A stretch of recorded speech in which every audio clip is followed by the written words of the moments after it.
Hey guys, it's Coach Carrie, and Steve had asked me to show y'all how I make quinoa. There's so many different ways that you can make quinoa. In today's video, you saw Steve putting it on his stovetop, and that's a great way.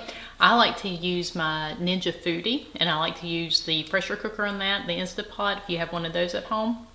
And when I buy my quinoa, I like to make sure that I have the organic quinoa, and it comes in a bag. Well, I don't like bags, especially with these little seeds, because I'm always scared they're gonna fall out. So I actually take an old PB2 jar that I used to have, and I put the directions on the label there, okay, just on my container. And so I will take my bag, put it in this PB2 jar, and it stores a whole lot easier, okay? So this is how I make my quinoa. I have found that you can add the spices to your quinoa. You can put the water, you can put chicken broth, bone broth, any of those things. And quinoa actually takes on the flavor of whatever you cook it with. So you could even make quinoa with like a bai drink or something sweet, and then that quinoa is going to become sweeter. So you could put that in a fruit salad and have your quinoa tossed in that. If you're doing a savory dish, then you might want to do the water or the bone broth or chicken broth things. I also put spices in there while I'm cooking it. And my favorite spices, I always do the pink salt, the pepper, garlic. If I'm doing like a Mexican dish, I might put those spices in there also. So there's different ways that you can add flavor to it. I would suggest making a whole bunch at one time, and I'll show you in just a little bit how I like to do that. Okay, so we're ready to get started with our quinoa. I wanted to show you my foodie real quick. So the foodie is really cool. It is my favorite gadget. You can pressure cook in it, you can steam, slow cook, sear, saute, air crisp, bake, roast, and broil. Okay, so there's several different functions. And I'm going to be using this today as the pressure cooker. There are two different lids. So this lid here is actually for slow cooking and pressure cooking. Okay, this one will come unattached from the foodie. This one here actually stays on. Okay, so this one stays right here. Today when I do the quinoa, when you make your quinoa, if you will make a whole bunch at one time, and I'm going to do a close-up here so you can see this a little bit better.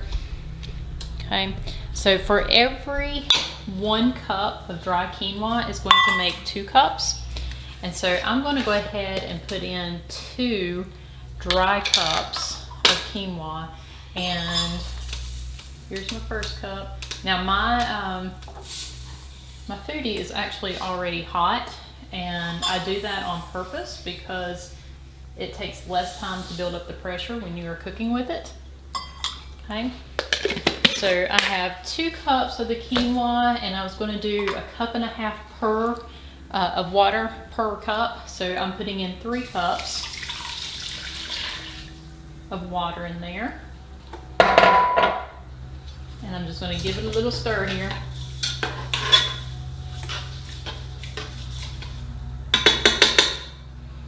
These are the spices that I'm going to be adding. I've got pepper,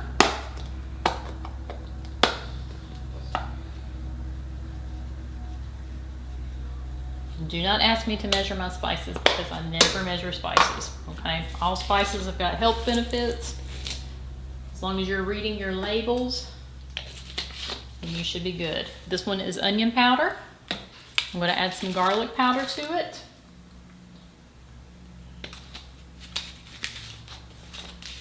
And then I'm going to be adding some pink sea salt. So that is the only type of salt that we use in the next 56-day program. Okay, and we'll sprinkle that in there. Okay, when we first started having quinoa, I noticed it was too bland, and I noticed if I would cook my spices with the quinoa, it would really liven up the flavors a whole bunch. So I'm just going to incorporate all that by stirring it in. And then I'm going to take my pressure cooker lid, put it on. I'm going to hit seal, and I'm going to hit pressure cook. I want it to go on high, so it's already on high here. And then my temperature, or excuse me, my time is at 2. Okay, so there's 2 minutes right there. and then I'm going to hit the start button. Now the foodie is going to build up pressure, and then once it builds up pressure, then it will do a 2-minute countdown.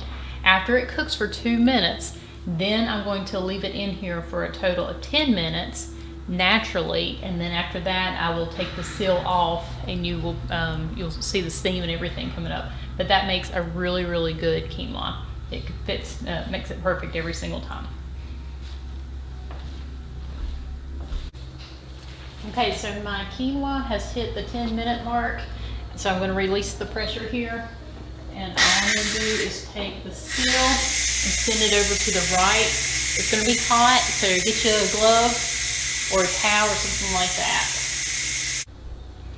Okay, so my quinoa has just come out of my Instapot. I want you to be able to see it is exactly what it needs to be. I did not have to sit there and watch my stove to see if it was going to burn over or anything like that. It's perfect. Okay, so you see that I have a baking dish here, and you can either put parchment paper on this. I was going through so much parchment paper that I decided to start using splat pads, which is just a silicone pad. You can get these on Amazon. I haven't really seen too many in stores, but they were really cheap. And I'm going to take my quinoa, and I'm just going to put it on the baking sheet here.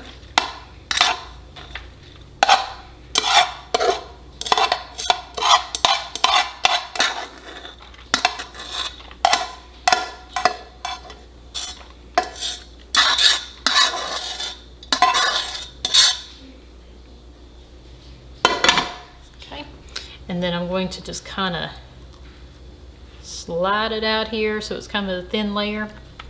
I'm going to put this in my freezer for about 15 minutes and let it flash freeze. And then when it flash freezes, I don't have to worry about it sticking together when I go to store it.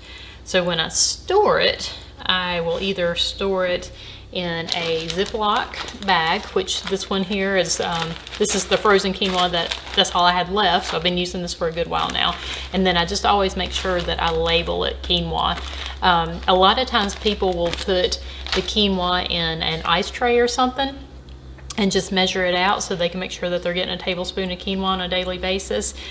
So you can absolutely do that, stick that in the freezer, and then just pop that in your Pure Nourish shakes or your eggs or your whatever you want to hide it in throughout the day. And so that is a good way to do it also. If you're putting it in your shakes, I don't think I would put all the spices in it because that might kind of start tasting funky. But if you do just plain quinoa, it's going to give it a nutty flavor. All right, hope this helped y'all. Make sure you get your quinoa in. It's got a lot of good fiber and a lot of good protein. So take in those superfood health benefits.